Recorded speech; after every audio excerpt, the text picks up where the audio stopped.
반갑습니다. 민복기입니다. 오늘 저하고 같이 살펴볼 첫 번째 주제는 우리는 아직 젊은데 미래자산이 연금을 빨리 이렇게 준비해야 되느냐라는 거에 대해서 많은 사람들이 궁금해하고 있고요. 그 점에 대해서 방법을 제안받고 싶어 하고 있습니다. 결론적으로 말씀을 드리겠습니다. 여러분들 잘 아시다시피 평균 수명이 상당히 많이 늘어났죠. 그래서 100세 시대라는 화두도 나오고 있는 상황입니다. 이러한 시장의 상황을 우리가 고려한다면 소득활동 기간에 소득이 발생한 것들을 쓰는 것도 중요하지만 자기가 자기 스스로를 보호해야 될 퇴직 이후의 상황에 대한 대비를 경제활동 시작과 함께 출발하는 것이 합리적인 선택이기도 합니다. 그런 차원에서 우리 연금을 한번 크게 한번 나눠봤으면 좋겠어요. 어떻게 보냐면 개인연금은 여러 가지 분류 기법이 있겠지만 핵심적으로 보게 되면 세제 혜택이 있느냐에 따라서 우리가 한번 볼 필요가 있어요. 또 운용 방법은 어떻게 운용하느냐에 따라서 또 한번 나눠볼 필요가 있습니다. 세제 혜택은 크게 납입할 때 세제 혜택이 있는 게 있고요, 인출할 때 세제 혜택이 있는 게 있어요. 그 다음에 운용 방법은 금리와 연동돼서 운용하는 그런 연금 상품이 있고요, 투자 수익형 연금 상품이 있어요. 결론적으로 말씀드리면 첫 번째 운용 방법에 대해서는 생각해 보셔야 됩니다. 지금 시장의 상황은 우리나라 경제 상황이 상당히 좀 다운되어 있는 건 사실이기도 합니다. 따라서 저성장 구조하에 금리 정책인 저금리로 장기화될 것이다라는 것 우리는 보편적으로 예상할 수가 있겠죠. 그렇다면 그런 금리 흐름과 연동되어 있는 상품에 대한 장기성 자산을 준비하는 것보다 투자 수익형 상품으로 준비하는 것이 오히려 납입 금액을 좀 합리적으로 보호할 수 있는, 또는 인출할 때 동일한 금액을 납부하더라도 더 많은 연금으로 환원할 수 있는 그런 선택이 아니겠는가라는 생각이 듭니다. 자, 두 번째는 세제 혜택이 우리가에서는 납입할 때 세제 혜택이 부여되는 상품, 우리는 쉽게 세제 적격 연금이다라고 아마 많이 들어보셨을 겁니다. 아마 이렇게 이해하시면 됩니다. 내가 연금 상품을 납입하고 있는데 증권, 그다음에 은행, 그다음에 보험사의 연금 상품을 가입하고 있는데 납입할 때 세제 혜택이 부여된다? 경험하시고 있을 겁니다. 연말정산할 때 세액공제 혜택을 받고 있는 분들이 계실 거예요. 그 상품이 바로 납입할 때 세제 혜택이 부여되는 세제 적격 연금이라고 합니다. 근데 납입할 때 세제 혜택이 없는 상품이 있어요. 근데 인출할 때 조건을 충족하면 이자 소득세 비과세 해줄게요 라는 상품이 있습니다. 우리는 그것을 세제 비적격 상품이다 라고 합니다. 아마 보험회사에서 많이 소개받아보고 가입하고 있는 분들도 계실 겁니다. 변액형 상품이랄까, 장기저축성보험이랄까, 이러한 것들. 그래서 10년을 유지하게 되면 10년을 우리가 해지하지 않고 유지한 분들에게는 찾는 금액에 대해서 이자 소득세를 과세하지 않고 비과세 혜택을 줄게요 라고 하는 상품이 있습니다. 우리는 이것을 세제 비적격 상품이라고 합니다. 그런데 가장 중요한 거는 매년마다, 우리 지금 10월 달이니까 이제 4분기로 접어들게 되면 서서히 연말정산과 관련된 개인의 기대가 불쑥불쑥 올라오기도 합니다. 그리고 많은 금융회사에서 금융소비자의 연말정산에 대해서 노하우를 지원해주기도 하고요. 그런데 제가 많은 업종의 분들하고 같이 강의도 하고 이렇게 상담을 하면서 경험하다 보니까 오해하고 있는 측면이 있어서 제가 안내를 해드리려고 합니다.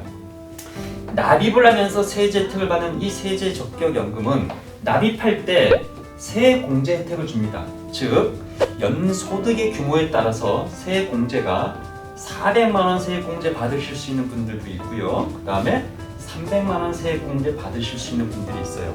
여기 계신 분들이 예를 들어서 연간 근로소득이 1억 2천 초과를 하는 분들이라면 300만 원 정도, 또는 근로소득 외에 종합소득이 1억을 초과하시는 분들이라면 300만 원 세액공제 대상자겠죠. 그렇지 않고 근로소득 1억 2천 이하랄까, 종합소득 1억 이하랄까, 그렇다면 400만 원 세액공제 받을 수 있는 대상자입니다.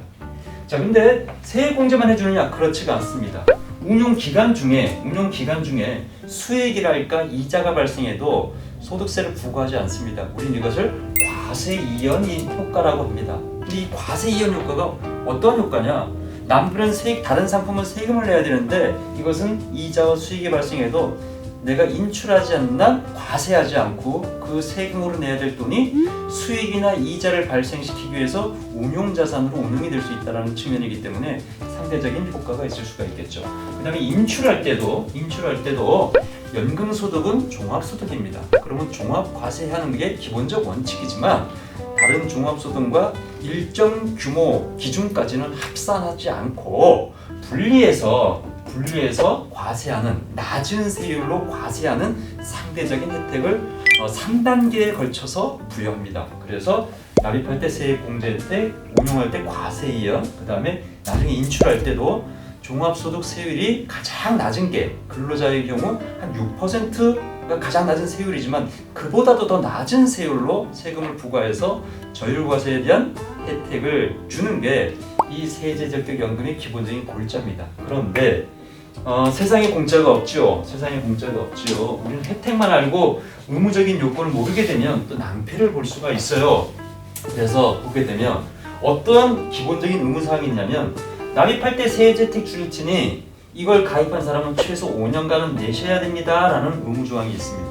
그리고 기간 중에 과세 이연할 테니 당신은 이 돈을 기간 중에 찾지 말고 찾으려면 55세 이후에 찾으세요 라고 하는 의무조항이 있습니다. 그리고 인출할 때 낮은 세율로 종합소득이지만 분리해서 과세해 줄 테니까 최소한 일시금의 형태로 찾지 말고 10년 이상은 연금의 형태로 분할 수령해야 됩니다 라는 조항이 있어요. 그런데 이 세 가지 요건을 동시 충족해야 우리가 납입할 때 세제 혜택 받았던 것들을 인출할 때 유지해 나갈 수가 있습니다. 다시 말씀드리면 이 세 가지 사항을 충족하지 않고 중도의 돈을 해지해서 인출하게 되면 찾는 금액 전체에다가 원금과 이자, 수익금 전체에다가 16.5% 기타 소득세를 부과하는 과세 페널티 규정이 이 안에도 담겨 있습니다. 따라서 우리는 뭐다? 첫 번째, 혜택만 생각하지 말고 혜택을 유지하기 위해서 같이 요구되고 있는 의무사항도 정확하게 이해하시고 상품에 대한 선택을 하셔야 된다라는 거예요.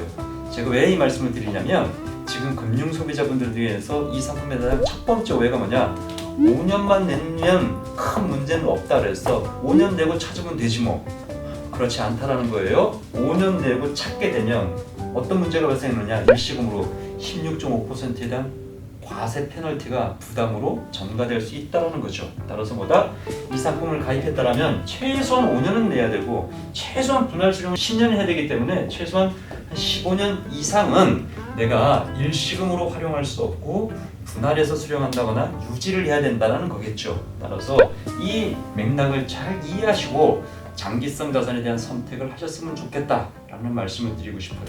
두 번째 제가 드리고 싶은 말씀은 우리는 내가 돈에 대해서 기대가 없는 사람은 없습니다. 따라서 우리가 돈을 내가 소비를 희생하고 미래의 자산을 준비하기 위해서 저축과 투자를 할 때 개인의 기대가 그만큼 반영되어 있겠죠. 근데 이 상품을 준비할 때 보게 되면 이 세제적격연금을 준비할 때 보면 두 번째 발생하는 잘못된 그 오해가 뭐냐면 내가 400만 원 세액공제 받을 수 있다, 300만 원 세액공제 받을 수 있다. 좀 전에 말씀드렸듯이 본인의 소득 규모에 따라서 달라진다라고 말씀드렸는데 이 세액공제 한도는 본인이 납입할 수 있는 한도가 아니라는 거죠. 개인이 납입할 수 있는 한도는 공이 1,800만 원입니다. 1,800만 원의 범위 내에서 자기의 소득의 규모에 따라서 400만 원이 세제 혜택 적용되는 사람이 있고 300만 원 세제 혜택 적용되는 사람이 있다는 거예요. 즉, 이 400만 원, 300만 원은 세제 혜택이 미치는 범위를 얘기하는 것이지 본인이 연금을 준비하기 위해서 최대 납입할 수 있는 개인의 한도가 아니라는 거예요. 그런데 많은 사람들은 이것이 납입 한도인 줄 알고 본인이 납입하는 금액이 최대 금액을 내고 있으니까 나는 연금이 정말 나중에는 많이 나올 수 있겠지라고 이렇게 위로를 하고 있는 경우가 있는데 그렇지가 않습니다.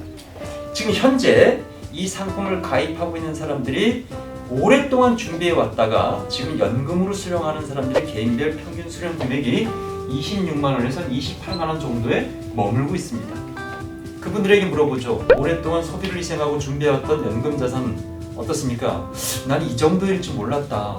이거 실질적인 연금의 활용 가치가 못 되지 않냐. 이렇게 푸념하는 분들이 상당히 많이 존재하고 있습니다. 근데 그들은 왜 그럴까? 왜?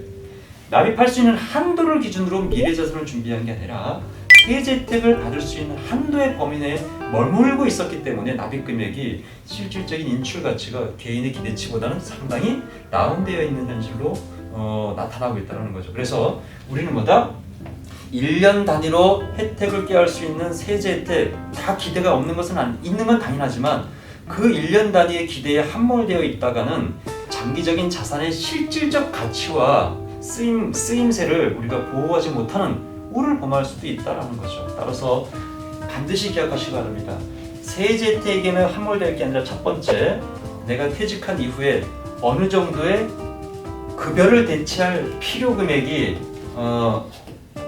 얼마인지를 한번 본인이 잠정적으로 목표를 반영을 해보고, 두 번째, 어느 시기부터 또는 내가 퇴직한 시점 또는 어느 시기부터 이걸 내가 써야 되겠다라는 것들을 우리가 결정한 다음에, 그러기 위해서는 세 번째, 내가 매월 어느 정도는 내야지만이 그런 금액을 내가 연금으로 받을 수 있겠다라는 이러한 것들을 먼저 선행적으로 고민한 다음에 납입하는 게 중요합니다. 물론 이 월 납입해야 될 모든 금액을 지금 내 급여에서 모든 걸 다 100% 불입하다라고 하면 상당한 부담이 될 수도 있습니다. 하지만 그만큼을 다 내라는 얘기가 아니라 이것을 아는 상황이 첫 번째고, 내가 60만 원을 내야 되는데 내 지금 급여가 그 정도를 100% 60만 원을 불입하다 보면 현재 내가 살고 싶은 생활에 대한 기대 욕구가 상당 부분 침해당할 수 있기 때문에 60만 원을 내는 게 미래의 내 연금 자산의 목표 금액을 위해서는 맞지만, 지금 상황을 감안해서 나는 한 40만 원 또는 30만 원을 납입하겠다. 나중에 급여가 상승하게 되면 그 조건은 추가적으로 내가 더 납입하면 되겠지. 이러한 개념으로 접근해 주셔야 된다는 겁니다. 근데 지금 40대 연령층, 50대 연령층, 30대 연령층인 모든 연령을 망라해서 많은 사람들이 미래재산을 준비하는 기준점이 뭐냐? 내 개인의 기대가 아니라, 내 개인의 상황이 아니라 뭐냐면 세제 혜택을 기준으로 모든 것을 납입하고 있다는 거죠. 세 공제 혜택이 미치는 그 개인의 이 기대 심리는 1년 단위로 지금 관리받을 수 있는 이 혜택이기 때문에 단기적인 기대보다 좀 장기적으로 실질 가치를 보호할 수 있는 측면으로 접근해야 내가 미래의 자산을 준비한 그 선택이 좀 긍정적인 결과로 좀 나타나지 않겠나라는 생각이 듭니다. 오늘 제가 간략하게 나는 아직 젊었는데 연금을 이렇게 빨리 준비해야 되느냐라는 화두에 대한 답과, 그 다음에 연금 상품을 준비할 때 핵심적인 사항에 대해서 오해하지 말고 제대로 이해하고 접근해야 되겠다라는 메시지를 전달하는 것으로 해서 오늘 준비된 내용은 마치겠습니다. 다음 주제로 다시 인사드리겠습니다. 감사합니다.